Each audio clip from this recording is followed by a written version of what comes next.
I'll begin with a word of prayer. I think everybody who's here is here. So, Heavenly Father, we thank you for this class. I thank you for this day. Just ask you to be with us, help us to glorify you what we do, and just understand a little bit more about integration, several variables, and all this stuff, Lord. In your name I pray, Lord Jesus. Amen.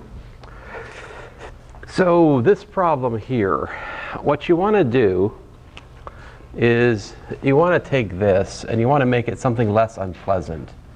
And so the way to do that is just to let u equals to x over a and v equals to y over b. Now, I guess I should have told you we're going to assume that a and b are positive. All right? Otherwise, it would just clutter things. Anyway, we're assuming they're positive. Now, with that assumption, what does the region become in UV coordinates?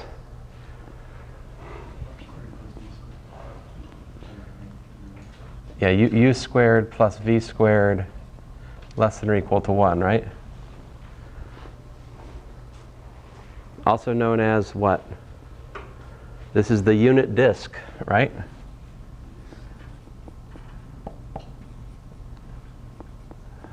In UV space, right?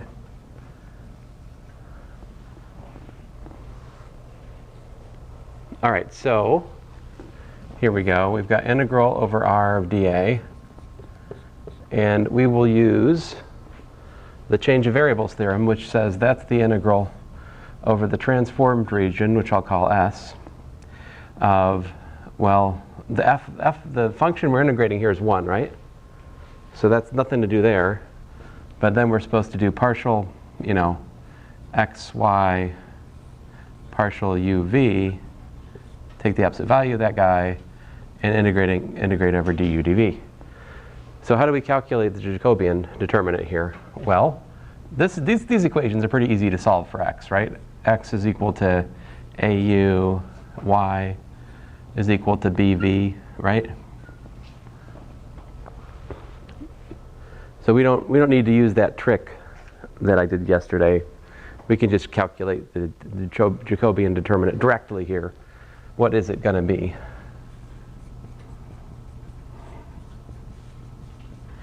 So it's the determinant of x u y u x v y v, which here is the determinant of, well, a 0 0 b. So the Jacobian determinant here is simply what? What's this work? This just works out to a times b, okay? And so what do we got?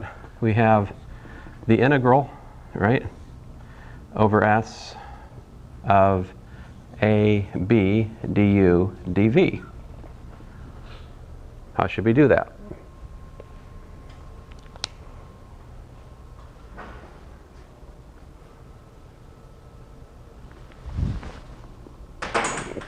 I was off.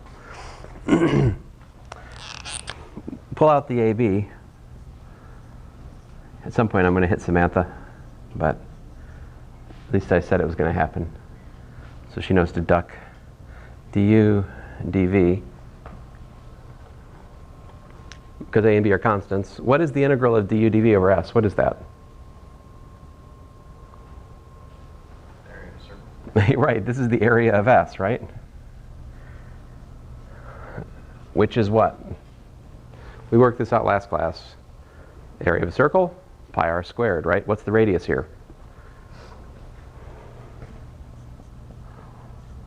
It's 1. So 1 squared, also known as 1. So the area is pi. And the answer here is pi AB.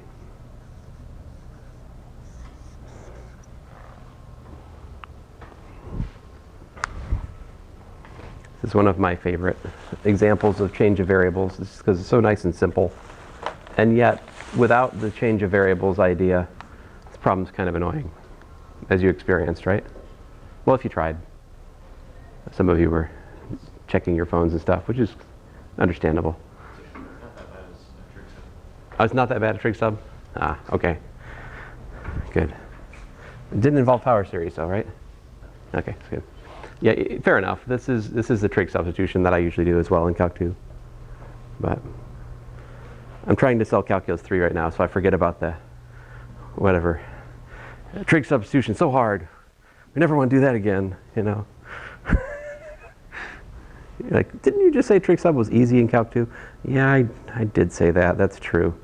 But it doesn't serve my current purpose, right? So, all right, let's do it. Let's do another one here. Example 2. Well, that's weird. The board's kind of anyway. Let's calculate the integral over x cubed of x cubed dA. All right, over the region R, and here R is going to be x comma y such that you know, well, let me say it this way. R is, oh man, look at that. I want to say xy is the region bounded by y equals, oof, I gotta wash this. My eraser shirt is starting to get dusty. It's not a good thing. So I want to say where R is the region bounded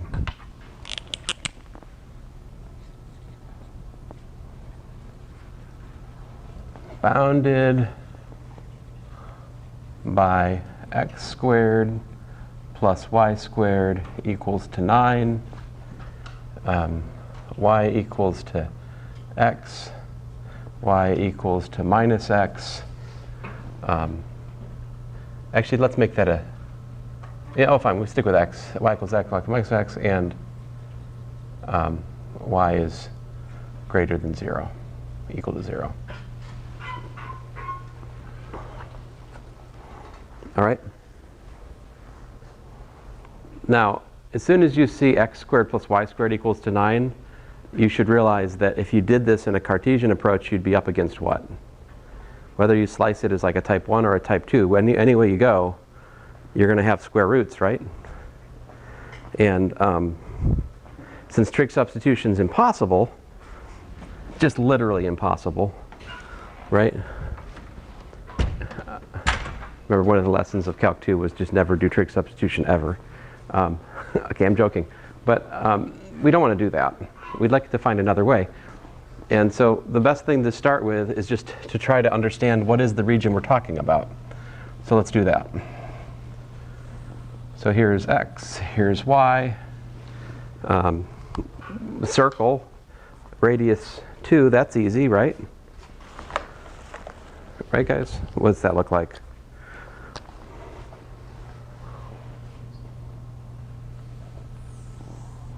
Right? Circle radius 2, something like that. So here's 2.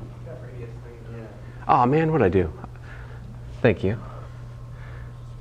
I thought 4 and I wrote 9, I think is what it was. Anyway, let's not try to analyze that too carefully. There we go. Y equals x, well that's easy enough. That's this guy, right?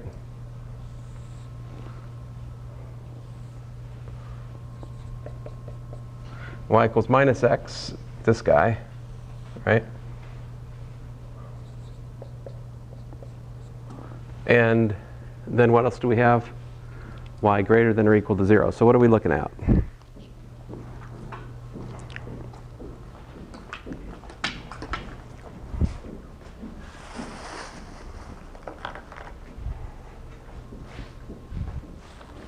See if this thing is, I bet this is dead. Oh. So this region right in here, right? So what substitution should we use here? What do you guys think? I think we should use polar coordinates, right? And so for polar coordinates, we have what? We've got 0, what? Dude.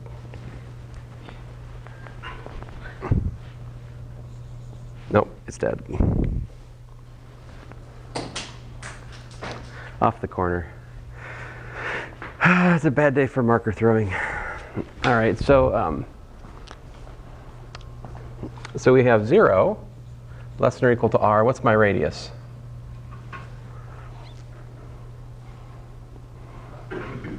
Three, right? So you guys help me out. So the r is ranging between 0 and 3. And how about my theta? What do we want theta to range from? Like, what's this? You have this theta 1, and then over here you got theta 2, right? Theta 1 less than or equal to theta less than or equal to theta 2. What is this theta 1 and theta 2? Pi over 4 and 3 pi over 4.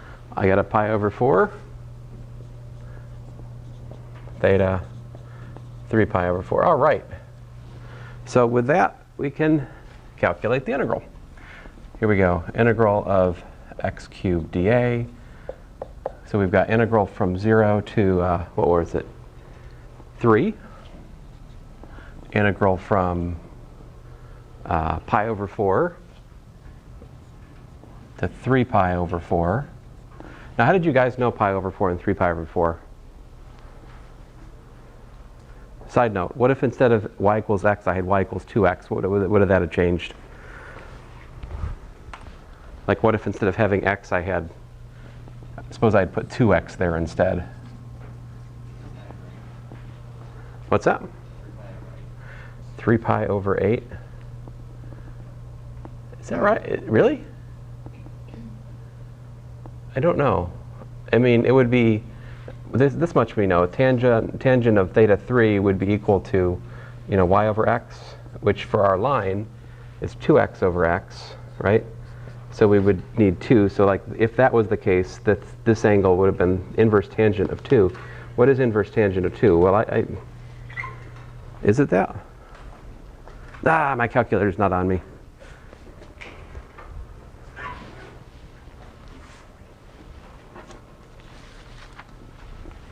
I believe this to be yours. Dang it. Is it yours? No. Yours?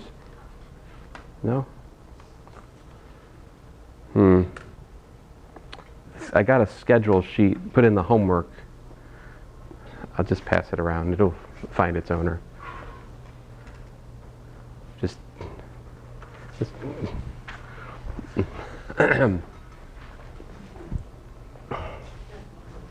all right, yay. See, I should have gone the homework after rather than the homework before in terms of ownership. Then I would have figured it out. But anyway, so those are my bounds because that's the bounds in polar coordinates, right? Now x, what is x in polar coordinates? X is r cosine theta, right? We got to take that, we got to cube it. What did we learn yesterday about dA? Well, dA is r d theta, right? But do I write r d theta here? I do not, because I put the theta bounds first, so I must write r d theta dr, right? Remember,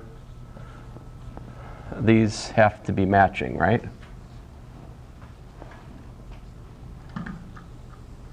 Basically, that's the Fubini theorem, if you like. Now what? Well, the beautiful thing about this is much like problem 1 on your quiz, the bounds are rectangular, and if you look at it for a second, you can see that the integrand factors into a function of r times a function of theta, right? So I can trade this for the product of two integrals, both of which hopefully we can do. And if we can't do them, let's learn how. So r to the 4th dr, and then we've got integral from pi over 4 to 3 pi over 4 of cosine cubed theta d theta. All right? And so we can just calculate these guys separately in this particular case. Questions?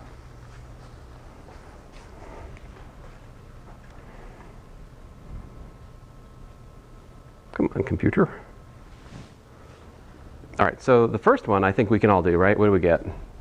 R to the 5th over 5, so we get, 3 to the power 5 over 5. We've got that. That's a number, whatever it is, right?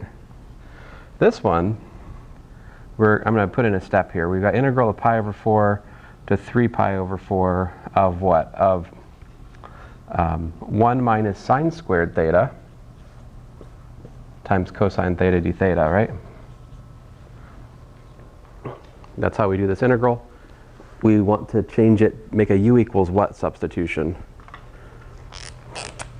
Yeah, u equals sine theta, perfect. So in that case, du is cosine theta d theta. And I'll just work it out on the side here. We've got integral of 1 minus u squared du, which is what? U minus 1/3 u cubed plus a constant. I've done enough. So I've got 3 to the 5th over 5 times sine theta minus 1/3 sine cubed theta, right? And I evaluate that from pi over 4 to 3 pi over 4 like that. All right, take the difference of those guys.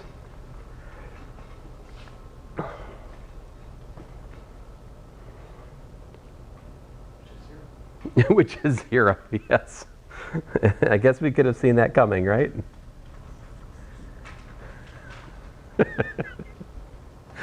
Why is this not surprising? It is the cube. The function x cubed is symmetric.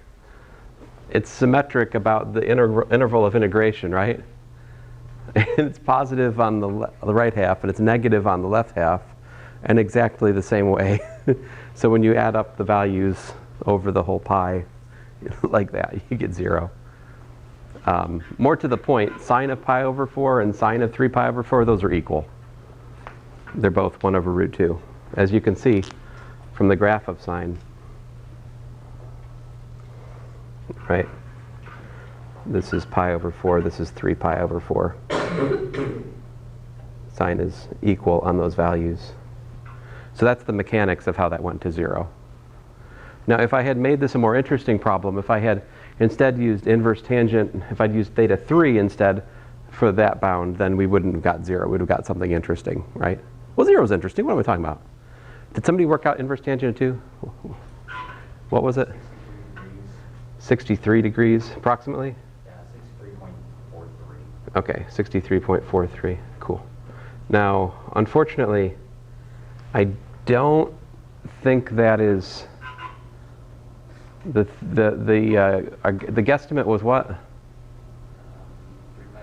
3. You know, is this the same as 3 pi over 8? I don't think so. I don't think that's how. What is, well, maybe, I mean, is it? What is 3 pi over 8? 1.178. But I'm in radian. In terms of degree, in degrees, what is 3 pi over 8? That's radians, right?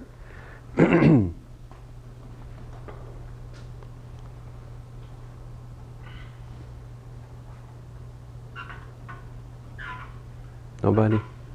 Ah. Man, I wish I had my calculator today. Fine. You've driven me to Googling it. Hope you're happy. 67.5? All right, so unfortunately, that's not quite how things work. I mean, it would be nice if, I mean, I understand the logic, right? You're thinking, well, this is slope 1, that's slope 2. Doesn't that like cut these in half in terms of sectors? Not quite, actually. It doesn't quite work that way, which is, it does sometimes work that way, right? Like between x and y axis, you've got pi over 2, right? What's halfway between? Y equals x. So based on that experience, the conjecture that it would be 3 pi over 8 is a very reasonable conjecture. It's just not actually how it works out.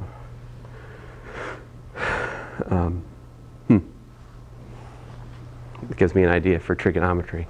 You could ask the question, when does it work out? Is it just for pi over 4 and pi over 2? When do you have this, like, I don't even know how to phrase the question yet. Let us go on. So,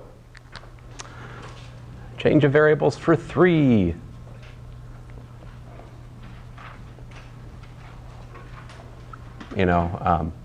triple integrals. How does that go? What do you guys think? What's the theorem going to be?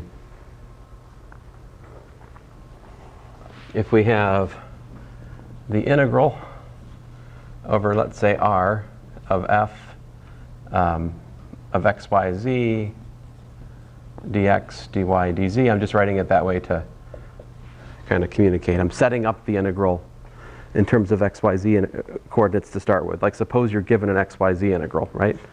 And, my calculator. I found the thief. All right. Yay!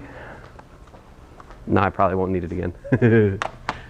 Then the theorem is this is equal to the triple integral over the transformed region S of f of x of u v w, y of u v w, z of u v w, and then the absolute value of the Jacobian determinant of that. And of course here I've got du, dv, dw. And how do we calculate the Jacobian determinant for a triple, a coordinate change for like 3 variables? How's that work?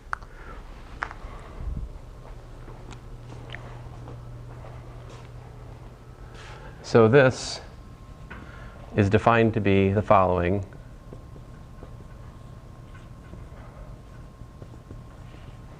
That's the determinant of the Jacobian matrix of the transformation, which in this case is xu, yu, zu, xv, yv, zv, xw, yw, zw. So you got this 3 by 3 determinant that follows the pattern of the cross product in terms of the plus minuses. There's 6 non-zero terms to consider in this, generally speaking. All right. So let's work out an easy one. So example 3, cylindrical coordinates. What are cylindrical coordinates? We've got x equals to r cos theta, y equals to r sine theta, and z is equal to, well, z. So conceptually, in this change of variables, you can identify the quote-unquote u as r, the quote-unquote v as theta.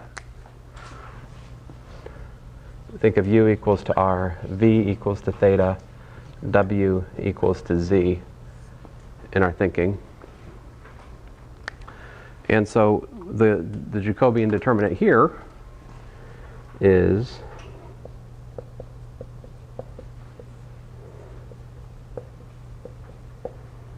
the determinant of what? So what is xr? What's yr? What's zr? We got x theta, y theta, z theta, xz, y sub z, z sub z. Zzz. All right, so what is that explicitly? We're looking at the determinant of cos theta, sine theta. What's the partial derivative of z with respect to r? That is 0. And then theta derivatives, we've got minus r sine theta, r cos theta. Partial derivative of z with respect to theta is 0. Keep in mind, in cylindrical coordinates, r, theta, and z are taken to be independent, all right?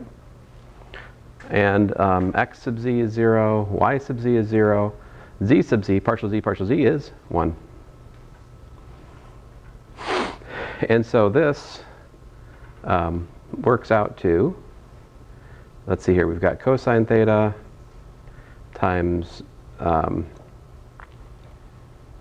well, let me just tell you guys a nice theorem about determinants that's helpful for us calculationally here. If you have a determinant which has got this kind of like block diagonal pattern, like this, see this? It got zeros on the off diagonal. you can calculate such a determinant by the determinant of the blocks. So the blocks here are this one, which we've seen before, right? We've seen this before.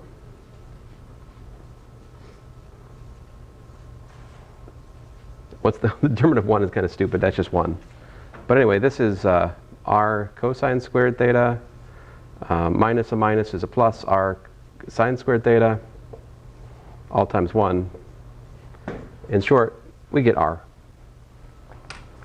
So all of this to tell you that the infinitesimal volume element for for cylindrical coordinates is r dr d theta dz. This is the infinitesimal volume element for cylindrical coordinates. All right?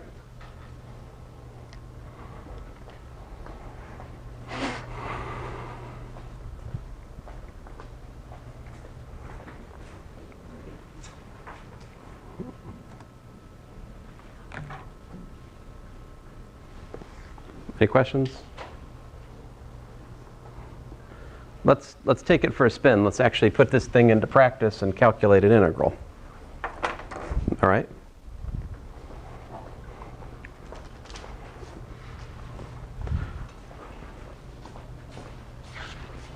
Let's try something out here. How about let's calculate the volume of a cylinder topped off by a plane. All right?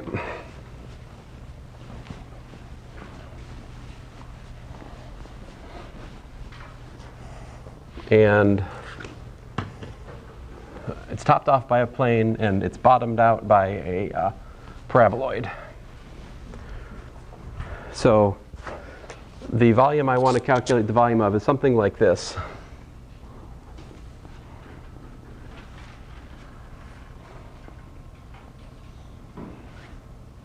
I tried. So let's say this is x squared plus y squared equals to 4. Let's let this guy be z equals to 10 minus x plus y. I really don't know exactly if that's accurate in terms of its orientation or anything like that. I'm just saying, suppose you got that plane up there. I'm just pretty sure that that plane will be above down here if I make the bottom of this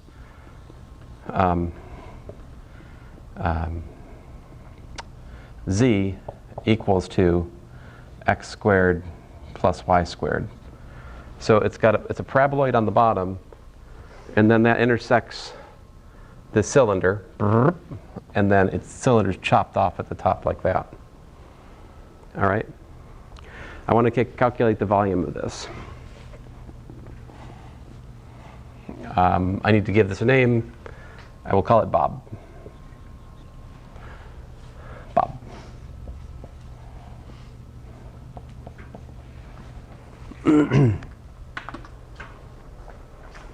All right, so we just need to describe Bob in terms of cylindrical coordinates, then we can easily calculate the volume. So the z-axis cuts right through the middle of this thing, right? So if you think about it, how is theta going for this region? Is there any limitation to theta? As it's set up right now, no. Theta sweeps all the way around, all right? So like down here is the x-axis. This would be the y-axis, right? Theta's going all the way around. So we have 0 less than or equal to theta less than or equal to 2 pi. All right? And how about r? What's r doing? Well, r, if we want to, we could first like drill this out of three-dimensional space by just drilling out this radius 2 core around the z-axis, right? So that I can describe by 0 less than or equal to r less than or equal to 2. Now, if I just had these two and I left z free, you'd have an infinite cylinder of radius 2 centered on the z-axis, right? But we want to cut out just this. So it's pretty simple. This, of course, is r squared, right? And what is the top? the top is 10 minus r cos theta plus r sine theta. Double check me on here. Is the picture reasonable? Does the upper z limit intersect with the lower z limit? If it does, then I got to think about a lot harder. But I don't think it possibly can. Listen, r is equal to what? At most what? At most 2. Sine and cosine are at most what? 1 plus or minus 1. That's the largest magnitude they can get is 1, right? So if I think about it, I've got 10, 10 minus 2 is the worst we could do. That would be what? 6. And how about the bottom? Z equals to what? At the top rim, z is equal to 2 squared plus 2 squared. It's 4, right? So, and I'm not even saying this actually gets all the way down to 6. I don't know where it gets to. My point is, hypothetically, there's no possible way you could have an intersection between the base and the top, okay? So without further ado, I can write this. R squared less than or equal to z less than or equal to 10 minus r cos theta plus r sine theta. All right? And now that I have this, I use the change of variables theorem, and I can calculate the volume. And of course, you see that if you can do this, you just as well could do, integrate some function over this, right? But I just kept it as volume so that I don't get 0 accidentally again. Let's see here. So integral from 0 to 2 pi, yeah? Integral from 0 to 2. I have to put the interesting bound on one of the inner integrals. I'm just going to do it in the innermost integral. R squared to 10 minus r cos theta minus r sine theta. All right. And then my dv is what? My dv is r. And which one do I have to do first? Oh, yes, thank you. Plus r. I lost my sign. You said I do my dz first? Very good. What's next? dr and then d theta. That is correct. Now what's the integral of r dz? It's just rz, right? Anytime you have an integral where this is just something to think about and save yourself time and aggravation. When I'm doing an integral and I find that I have no dependence whatsoever on the bound, it's just a constant with respect to z here. What you're going to do is you're going to take whatever the integrand is and you're going to multiply it by the length of the integration region. The length of the integration region is simply that minus that. So I can go straight away to the integral from 0 to 2 pi, integral from 0 to 2 of the r is there, but the dz gives me 10 minus r cos theta plus r sine theta minus r squared. All right? And then you got your dr d theta. Now we need to multiply that out.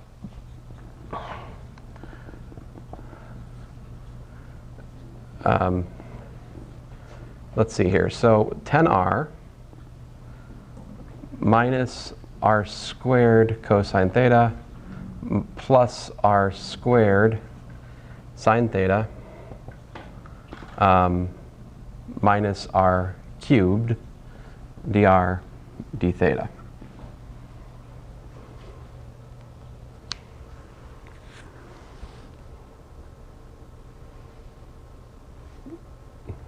And of course I could do better. What could I do? Let's do better. Oh, I'm sorry. I said to do better. I hate that saying. I hate it from deep within my soul, this saying of do better. Oh, anytime I see somebody respond to something in social media, do better, I want to punch them in the face. Or worse. Let's see here. I want to make them listen to country music. Let's see here. Plus sine theta. I'm sorry, you guys country music fans. We're not paying attention to your meaningless banter. We're just trying to do the math right now. Fine, fair enough. Anyway, I factored that out. Yes? Shouldn't it be minus? Ah, man. Thank you. But it wouldn't matter in the end, because what's going to happen, right? Let's just see where we're going. This is going to integrate to what? This is going to integrate to r cubed over 3. That will give us an 8/3. But who cares? Because in the next step, we're going to be integrating sine and cosine theta from 0 to 2 pi. This, let's put it out of its misery, is 0. Because we're integrating sine and cosine from 0 to 2 pi in the end. So situational awareness, don't waste your time. This, on the other hand, we have 5r squared minus 1/4 r to the 4th. I take that and I evaluate from 0 to 2, and then I got my d theta left, right? And so I've got integral from 0 to 2 pi of, what's this work out to? Well, 20 minus 4.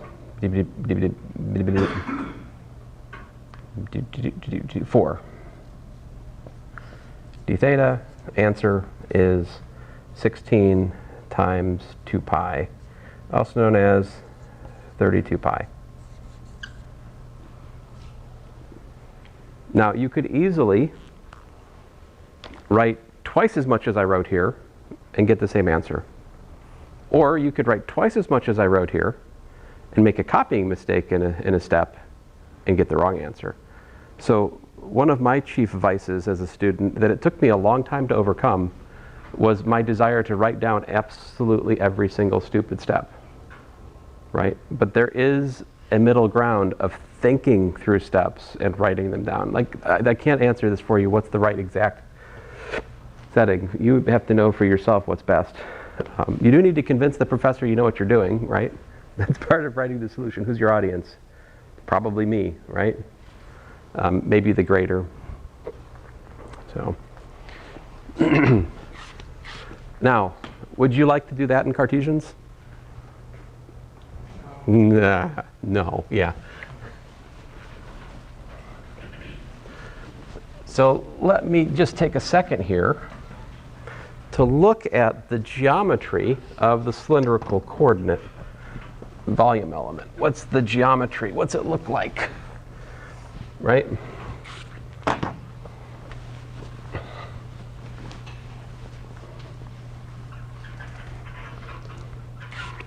I should just wipe this board off before I start class, because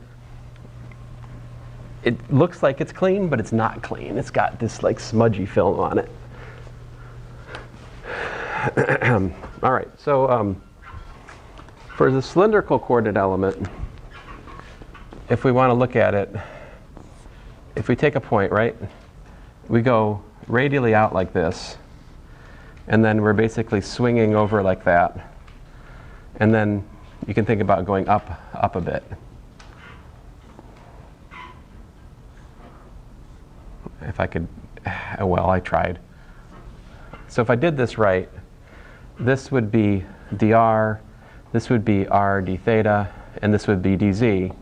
So the reason we get dv is r dr d theta dz is just because that picture, if I could draw it better, kind of more or less makes sense. Because r, theta, and z are ortholinear coordinates, the coordinate lines meet in a perpendicular sense. This is also true for spherical coordinates. Spherical coordinates, this picture is harder for me to draw, but if we think about spherical coordinates, right, you've got some kind of like this. If we think about just a little change in phi like that, well, this little arc length subtended in the phi direction holding rho and theta fixed, a little change in the phi direction would be like rho d phi. See, because this radius is rho. On the other hand, if I think about spherical coordinates and I think about fixing rho, fixing the spherical radius and fixing the colatitude, the angle, the phi angle, then just think about varying theta, like I like to draw it down here, like that. What would ds theta be? Well, ds theta, the radius in that case is not rho. It's actually rho sine phi, right? Rho sine phi is the cylindrical radius. So this is the rho is the spherical radius, r is the cylindrical radius. That's their relation. They're related in terms of rho sine phi by the right triangle trigonometry there. And so the little change in the theta direction holding the other two fixed is nothing more than rho sine phi d theta. All right? Because that's the arc length subtended if we have a radius and we change the angle in terms of radians just a bit. Now what's the other one's easier. What if you just fix the spherical angles and you just go out a little bit in the radial sense? You know, I just go like this a little bit. What's my ds rho? Well, this one's easier. It's just d rho. All right? The thing is, if I could draw these carefully in 3 dimensions, these, if you look at a particular point, these are perpendicular displacements. I'm not going to try to draw it. It never goes well for me. There's a picture in my notes of the spherical, infinitesimal spherical element, which took me probably 10 minutes to carefully draw. I erased it like 3 times in the process of drawing. It's a pain to draw for me. But this much is true. dv in sphericals is exactly this. ds rho, ds theta, ds phi, which in this case works out to, you got 2 rhos, so you got rho squared. You pick up this sine phi, which is wacky, and then you got yourself a d rho, d theta, d phi. That is the infinitesimal volume element for spherical coordinates. All right? Now, you're like, what, wait a minute, so why don't we just do that? That seems much easier than this Jacobian determinant thing, right? Well, the thing is, the Jacobian determinant, which in this case would look like this,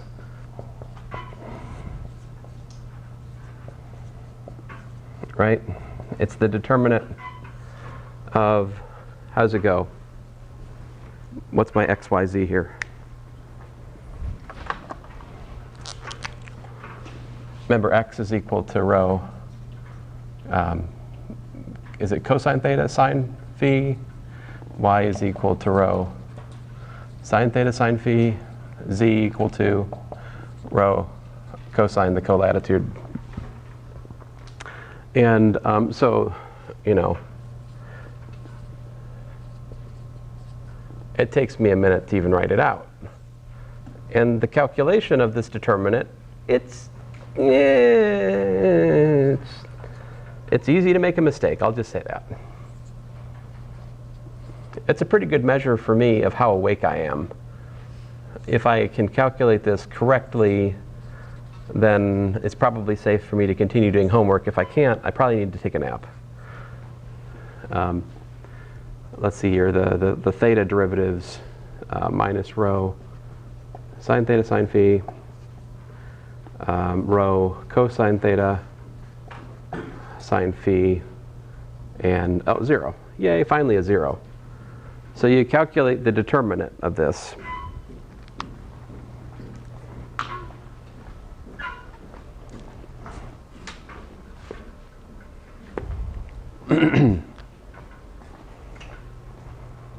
And you get what? Well, you get cos theta sine phi times rho sine theta cos phi times 0 plus rho squared cos theta sine squared phi plus dot dot dot. We don't have time, all right? But this works out to, this does indeed work out to rho squared sine phi, okay? I would encourage you to finish that calculation though. But I would also encourage you, this is something absolutely must be on your formula card, right? But it's not enough that, you really shouldn't need to look it up. You should learn this. This is something you should memorize, that in spherical coordinates, this is the volume element, all right? So tomorrow, we'll use this to calculate things like the volume of a sphere. Calculating the volume of a sphere becomes trivial in view of these coordinate changes, okay? Anyway, that's all for today. Go away now.